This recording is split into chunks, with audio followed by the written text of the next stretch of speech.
À la fin des années 1780, la situation en France devenait, disons, très française. D'abord, les paysans se révoltaient constamment parce qu'il n'y avait pas de pain et qu'ils n'avaient pas assez à manger. Les paysans peuvent être déraisonnables comme ça. De plus, la France était fauchée. Elle avait mené des guerres pendant presque tout le siècle, et combinée à un système fiscal totalement inadapté, elle s'était retrouvée avec une énorme dette.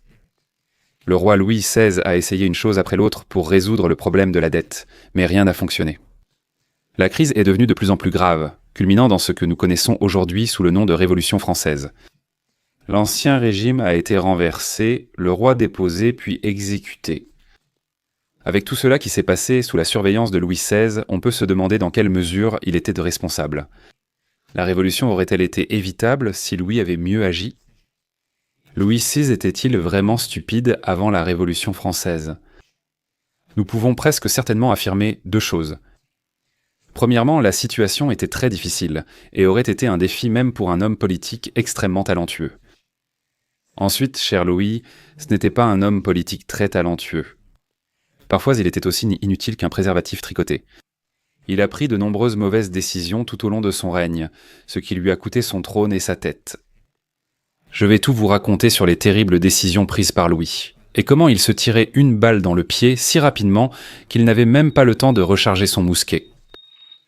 Voyons d'abord pourquoi, à la décharge de Louis, la situation était très difficile. Des problèmes dont Louis XVI n'était sûrement pas responsable. Tout d'abord, Louis est monté sur le trône à une époque où la monarchie, en général, était extrêmement impopulaire. C'était surtout grâce à son père, Louis XV. Louis XV avait engagé la France dans plusieurs guerres infructueuses. Pendant la guerre de 7 ans, la France a perdu presque toutes ses colonies au profit des Britanniques, ce qui est regrettable. Pire encore, la France était alliée à l'Autriche, ce qui était inacceptable pour le public. L'alliance avec l'Autriche était si impopulaire en France que certains célébraient même les défaites françaises. Les Lumières posaient aussi un défi à la monarchie. Ce mouvement philosophique prônait la liberté, la monarchie limitée et l'égalité des droits. Au XVIIIe siècle, le nombre de journaux a quadruplé pour atteindre environ 80 ans. Des hommes comme Jean-Jacques Rousseau ont promu l'idée de la monarchie limitée. La Révolution américaine a aussi apporté de nouvelles idées, prouvant qu'une société pouvait vivre sans roi. Les soldats non français revenant de la guerre ont répandu ces idées. Cela a trouvé un écho favorable, surtout en raison de l'inégalité flagrante en France. La société française était alors divisée en 3 classes. D'abord, il y avait le clergé, ensuite les nobles, et enfin tous les autres, soit les 90% les plus modestes de la population. Marchands et serfs faisaient un tout partie du tiers-état. Les 2 premiers états, pourtant privilégiés, étaient exemptés d'impôts. Il y avait un dicton à l'époque, les nobles se battent, le clergé prie et le peuple paie. La France avait d'immenses symboles de luxe et d'extravagance alors que les plus pauvres peinaient à survivre. Une grande partie de la population vivait souvent près de la famine. Le pain représentait entre 1/3 et la moitié du salaire d'un ouvrier moyen. À chaque mauvaise récolte, les gens dépensèrent presque tout leur argent en pain. Lors de tels événements, des émeutes éclataient souvent. La plus célèbre fut la guerre des fleurs de 1775. Il y avait même des théories du complot selon lesquelles les élites cachaient du grain pour affamer délibérément la population. Le secteur agricole utilisait des technologies pour se dépasser et peinait à nourrir la population. L'agriculture restait très exigeante en main-d'œuvre et de plus en plus vulnérable aux maladies des cultures. La faible productivité agricole française posait aussi un sérieux problème au trésor. L'agriculture, représentant 75% de l'économie de mauvaise récolte, réduisait par les recettes fiscales et accentuant le problème majeur de la France, la dette. La France était déjà très endettée à l'arrivée de Louis en 1774. Cela venait des nombreuses guerres au XVIIIe siècle et d'un système fiscal défaillant. Ce système fiscal corrompu et pourri était extrêmement difficile à réformer. Les modifications devaient être validées par les cours régionales qui refusaient d'augmenter les impôts. Voici un aperçu des nombreux problèmes auxquels la France faisait face. Voyons maintenant rapidement comment ces défis se sont transformés en une véritable révolution. Pour la monarchie, comme dit sûr, le principal problème était la situation financière. Si cela n'était pas réglé rapidement, le gouvernement ne pourrait littéralement plus payer qui que ce soit, et surtout l'armée. Sous son règne, Louis fit appel à plusieurs ministres des Finances, mais aucun ne réussit à résoudre la situation. L'un de ces ministres des Finances proposa un plan si controversé que Louis ne put l'appliquer. Pour l'aider à le faire adopter, il convoqua ce qu'on appelait l'Assemblée des notables. C'était un groupe de nobles qu'il choisirait, qui, idéalement, approuverait son plan. Ensuite, il pourrait le faire passer. L'Assemblée des notables se retourna spectaculairement contre lui. Les notables ont rejeté le plan financier, forçant le ministre des Finances à démissionner. Ce que tout ce cirque a réussi à faire, c'est d'attirer l'attention du public sur l'état désastreux des finances du pays. Le public a appris que non seulement le gouvernement avait une dette énorme, mais qu'il ne savait même pas à combien elle s'élevait réellement à cause de la mauvaise tenue des comptes. Avec l'Assemblée des notables refusant d'approuver le nouveau plan financier, Louis a été contraint de convoquer une autre assemblée appelée les États généraux. Les États généraux différèrent de l'Assemblée des notables de deux façons majeures. Louis ne pouvait pas choisir les membres des États généraux, qui seraient élus. Deuxièmement, les trois ordres auraient tué des représentants, dont le tiers-État, représentant 90% de la population. La réunion des États généraux allait toujours être politiquement dangereuse pour l'Ouest. Avoir tout un groupe de représentants du tiers-État réunis au même endroit leur permettait d'échanger des idées et d'élaborer des plans. Des plans pour obtenir plus de pouvoir. Au final, c'est exactement ce qui s'est passé. Les représentants du tiers-État sont incontrôlables. Ils ont quitté les États généraux et se sont proclamés seul Parlement légitime de la France. Ils se sont appelés l'Assemblée nationale et ont juré de ne pas se séparer avant qu'une constitution ne soit rédigée. Louis a d'abord résisté à l'Assemblée nationale mais a fini par céder. Il a demandé aux représentants des premier et second ordres de la rejoindre. Je veux juste prendre une minute pour m'assurer que personne n'est confus. Au total, il y avait 3 assemblées différentes à suivre. L'Assemblée des notables, les États généraux et l'Assemblée nationale. L'Assemblée des notables était composée d'un petit groupe de nobles choisis par le roi. Quand cela a échoué, il y a eu les États généraux, qui n'étaient pas choisis par le roi, et les 3 ordres y avaient comment des représentants. Ensuite, des États généraux est issue l'Assemblée nationale. Le tiers-État se sépare des 2 autres et se proclame Assemblée nationale. Les 2 autres ordres ont ensuite rejoint le tiers-État à l'Assemblée nationale. La création de l'Assemblée nationale a fortement réduit le pouvoir du roi. Il y avait désormais un parlement permanent doté d'un immense pouvoir dont il ne pouvait pas se débarrasser. La chute du pouvoir de Louis s'est terminée 4 mois plus tard, en octobre. Les femmes de Paris, furieuses du prix du pain, ont marché sur Versailles pour faire connaître leur colère. Louis a fini par accepter que lui et sa famille déménagent à Paris. À partir de ce moment-là, Louis était effectivement prisonnier de la Révolution. L'homme qui, quelques mois auparavant seulement, était l'homme le plus puissant de France, était maintenant presque totalement impuissant. Avec tout ce contexte posé, répondons enfin à la question de la vidéo. À quel point Louis a-t-il été stupide pendant tout cela? Ses décisions étaient-elles si mauvaises? Que pouvait-il faire autrement? Une première question intéressante est de savoir si Louis avait conscience du danger dans lequel il se trouvait. Savait-il que ce n'était pas quelque chose qu'il pouvait simplement ignorer et que les enjeux étaient vraiment énormes? Eh bien ici, nous pouvons dire de façon catégorique oui. Louis était conscient de l'ampleur de la crise. En fait, certains historiens ont soutenu que son anxiété l'a poussé à faire une dépression nerveuse. Louis savait qu'il pouvait être vulnérable, car il était très conscient du sort d'un certain roi anglais seulement 140 ans plus tôt. En janvier 1649, Charles Ier d'Angleterre et d'Écosse a été décapité devant une foule à Londres. Il s'était également retrouvé dans une situation politique délicate et, après avoir très mal géré les choses, il s'est retrouvé sans tête. Louis savait ce qui arrivait à Charles, ce qui augmentait son stress. En fait, il y avait une peinture de l'exécution de Charles à Versailles qui était même utilisée pour intimider Louis. Donc on peut dire que Louis savait parfaitement qu'il devait régler les choses de toute urgence. Analysons maintenant les actes réels de Louis. Un bon point de départ, ce sont ses tentatives pour résoudre la crise de la dette. Lorsque Louis est arrivé au pouvoir, la France avait des dettes à cause des guerres précédentes, mais elles étaient à peu près gérables. Ce qui a vraiment fait basculer la situation, c'est le soutien à la Révolution américaine. En 1776, les États-Unis déclarent leur indépendance de la couronne britannique, offrant à la France l'occasion de se venger de sa défaite passée en humiliant la Grande-Bretagne. Cependant, cela allait aggraver une situation financière déjà mauvaise. Louis en a été averti par son premier ministre des Finances, Turgot.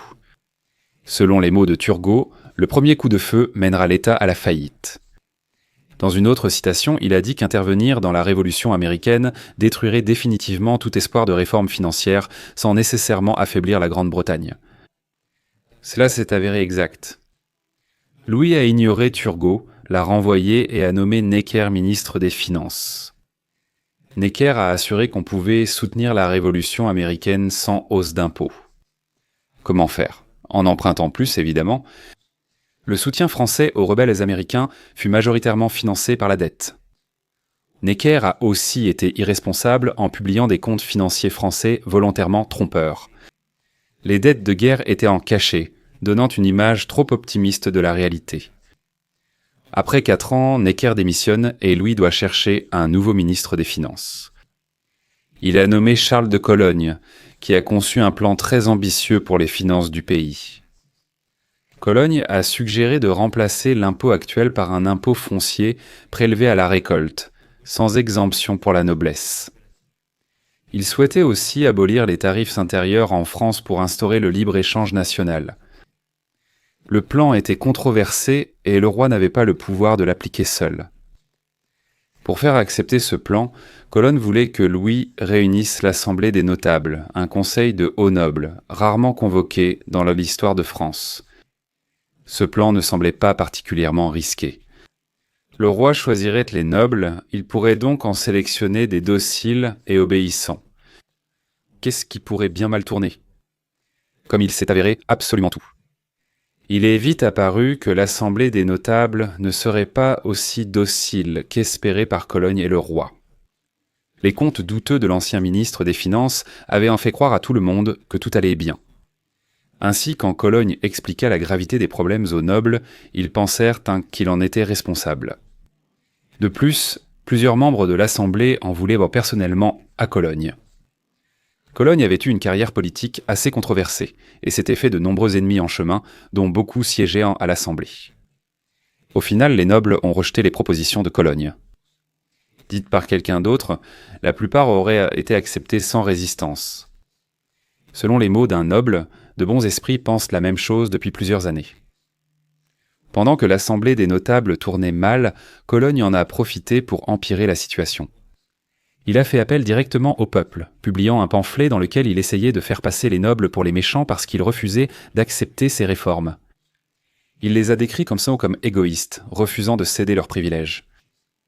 L'idée était que s'il gagnait le soutien du public, les nobles seraient forcés d'accepter son plan financier sous pression. Cela a complètement échoué.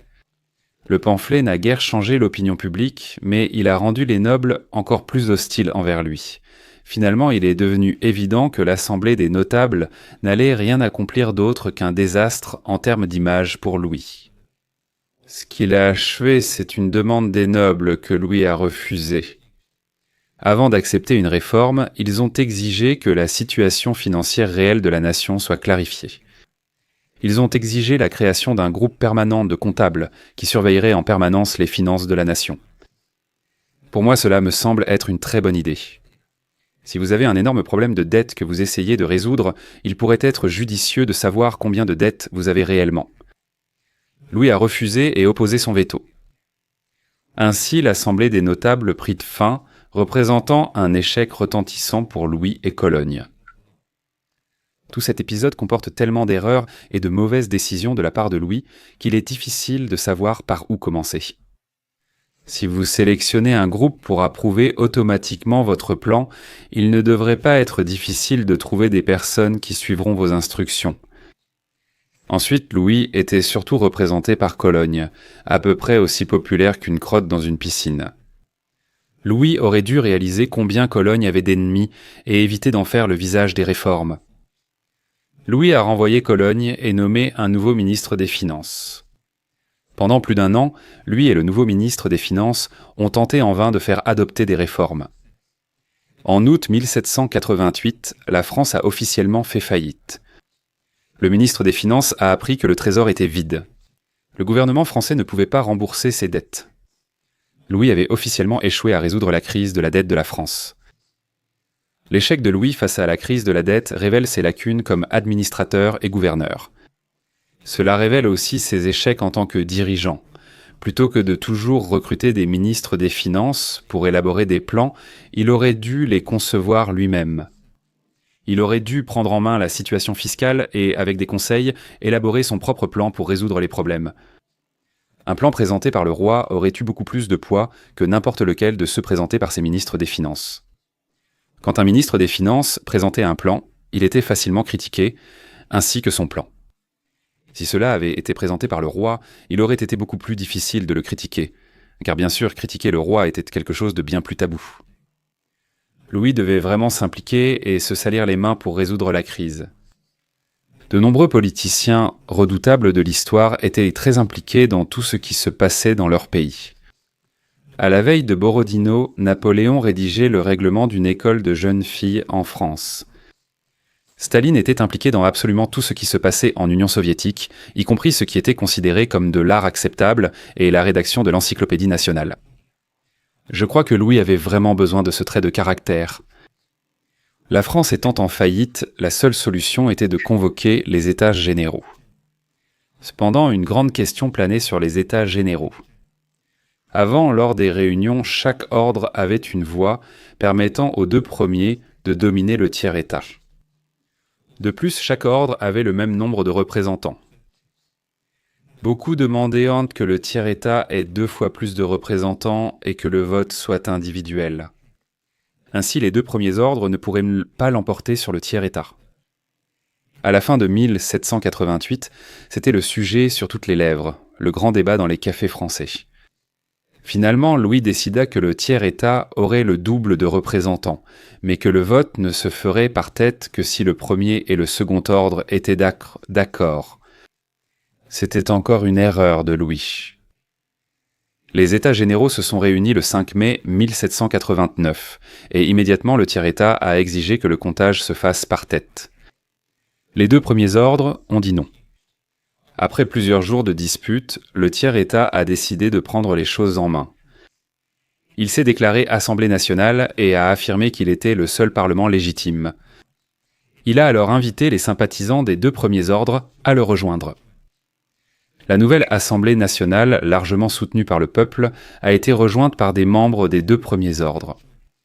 Les membres ont juré de rester unis jusqu'à l'adoption d'une nouvelle constitution en France. Ce qui s'est passé ensuite fournit d'autres exemples des erreurs que Louis a commises à plusieurs reprises.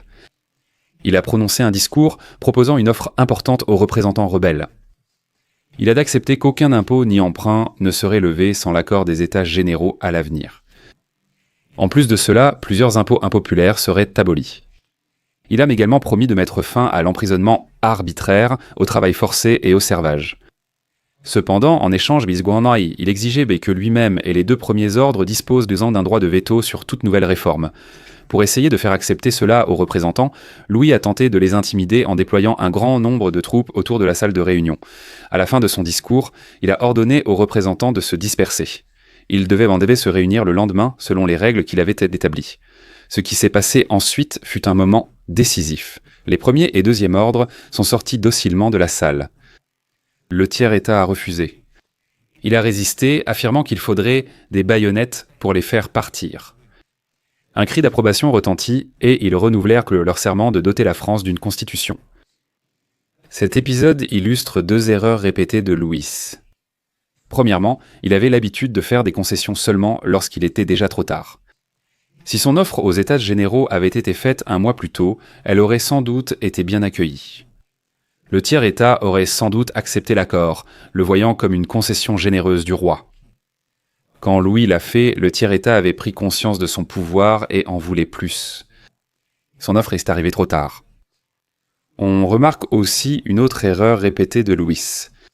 Il a très mal bluffé. Les troupes qu'il a déployées pour intimider les représentants se sont totalement retournées contre lui. Il n'utiliserait pas les troupes et le tiers-État le savait. Ils ont appelé son bluff. Il semblait à la fois hostile et faible. La semaine suivante, Louis a continué à perdre le contrôle. Au départ, l'Assemblée nationale n'était reconnue que par le tiers-État. Cependant, son pouvoir grandissait chaque jour. Elle bénéficiait d'un large soutien public et la semaine suivante, de nombreux membres du premier et du second État la rejoignirent. Louis tenta de l'empêcher, mais se retrouva impuissant à l'arrêter. Il dut finalement demander aux membres du premier et du second État de rejoindre le tiers à l'Assemblée nationale. En résistant puis cédant sous contrainte, Louis parut encore hostile et faible. Il faut noter que la situation était la même que si Louis avait accepté les demandes du tiers-État dès le début. Un parlement permanent était instauré avec un vote par tête où le tiers-État avait 2 fois plus de représentants que les autres ordres réunis. Rappelez-vous, le tiers-État réclamait ces conditions lors de la première réunion des États généraux. Louis avait essayé d'empêcher cela, mais c'était arrivé quand même. La différence, c'est que cela avait été fait hors du cadre juridique existant. Le tiers-État avait enfreint la loi, bien qu'ils y aient été très réticents. Cela a provoqué un changement notable dans la mentalité des membres. Ce qui se passait était désormais sans équivoque un rejet de l'ancien ordre politique. Dans les jours qui ont suivi, Louis a pris une autre décision terrible. Les choses bouillonnaient soit à Paris avec des émeutes et de l'agitation. En réponse, Louis a stationné environ 20 000 soldats dans la périphérie de la ville. Ils étaient clairement là pour intimider Paris et tout le monde le savait. L'Assemblée nationale a demandé à Louis de disperser les troupes, mais il a refusé. Il a affirmé qu'elles étaient simplement là pour maintenir l'ordre. Tous savaient en soi que c'était absurde. Comme beaucoup de décisions de Louis, celle-ci s'est retournée contre lui. Il s'est fait passer pour un tyran, creusant un fossé entre lui et ses sujets et poussant les Parisiens à vouloir s'armer. Divers bâtiments à Paris furent pillés alors que la population cherchait des armes, ce qui culmina, de façon la plus célèbre, avec la prise de la Bastille. En plus de se donner une mauvaise image, Louis avait encore mal évalué son pouvoir.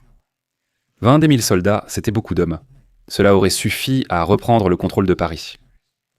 Malheureusement pour Louis, à ce stade, l'armée obéissait à peine à ses ordres. S'il leur avait ordonné de prendre Paris d'assaut, ils se seraient probablement mutinés. Un commandant lui a dit qu'il ne pouvait plus compter sur le soutien de l'armée. Louis avait menacé Paris, faites ce qu'il veut ou il enverrait les troupes. Au final, il n'avait pas ce pouvoir. Je pense que tout cet épisode est un exemple de la façon dont Louis était terrible pour juger l'humeur des gens, pour prédire comment ils réagiraient aux choses. Il pensait qu'utiliser des troupes intimiderait les gens. Ils ont simplement été enhardis et ont pris les armes. Si vous êtes un roi et que votre population fait tout ce qu'elle peut pour s'armer contre vous, c'est vraiment une très mauvaise nouvelle. Toute cette affaire nous montre aussi comment Louis a échoué dans ce qui est peut-être la compétence la plus importante pour tout homme politique, comprendre le pouvoir. Un homme politique doit savoir évaluer le pouvoir des groupes et les manipuler. Il est surtout essentiel d'évaluer son propre pouvoir. Ici, Louis a mal évalué le pouvoir qu'il détenait sur les troupes. Si vous allez faire un geste audacieux, comme déployer tout un tas de troupes pour intimider les gens, vous devez vraiment être 100% sûr qu'ils vont vous obéir. Louis a surestimé son pouvoir. Avec la perte du contrôle de l'armée, le pouvoir de Louis s'était évaporé. À ce stade, redevenir aussi puissant qu'avant lui aurait été presque impossible. Quelques mois plus tard, il dut quitter Versailles pour Paris, devenant presque prisonnier de la Révolution. Privé de la majeure partie de son pouvoir, Louis n'était plus un acteur clé des événements. Il lui restait toutefois le temps de prendre une ultime mauvaise décision, celle qui le mènerait à son exécution. Sa tentative de fuite eut lieu 2 ans après. Son plan était de lancer une contre-révolution. Malheureusement, comme tout ce que Louis faisait, il l'a complètement raté. On n'a pas fait assez d'efforts pour garder le plan secret. Louis a même parlé avec des paysans en voyageant. Ils avancèrent très lentement et la voiture est tombée en panne. toute l'affaire n'a pas été traitée avec l'urgence qu'elle nécessitait. Le roi et sa famille furent arrêtés à Varennes. Tout cet épisode a encore renforcé l'hostilité populaire envers Louis. Il avait effectivement rejeté les réformes mises en place jusque-là, ce qui a été un choc pour ceux qui pensaient qu'il les soutenait. L'idée de se débarrasser complètement du roi est passée d'un simple sujet de débat dans les cafés à une opinion largement acceptée. Cette tentative de fuite a valu à Louis l'accusation de trahison et son exécution. Alors, comment résumer tout cela ? Je pense qu'il ne fait aucun doute que les problèmes auxquels la France était confrontée étaient effectivement extrêmement difficiles et auraient représenté un défi même pour les politiciens les plus compétents. Cela dit, je pense tout de même qu'il y a des choses que Louis aurait pu faire. Un meilleur dirigeant aurait sans doute résolu la crise de la dette. S'il n'était pas intervenu dans la Révolution américaine, les dettes n'auraient jamais été aussi graves. Si Louis avait instauré le vote par tête dès le début des États généraux, il aurait lui-même créé l'Assemblée nationale. Alors tout ce qui se passait serait resté dans le cadre légal existant. En résumé, les défis étaient immenses, mais je pense qu'un meilleur homme politique aurait pu les relever et conserver le trône. Louis VI n'était malheureusement pas à la hauteur de la tâche.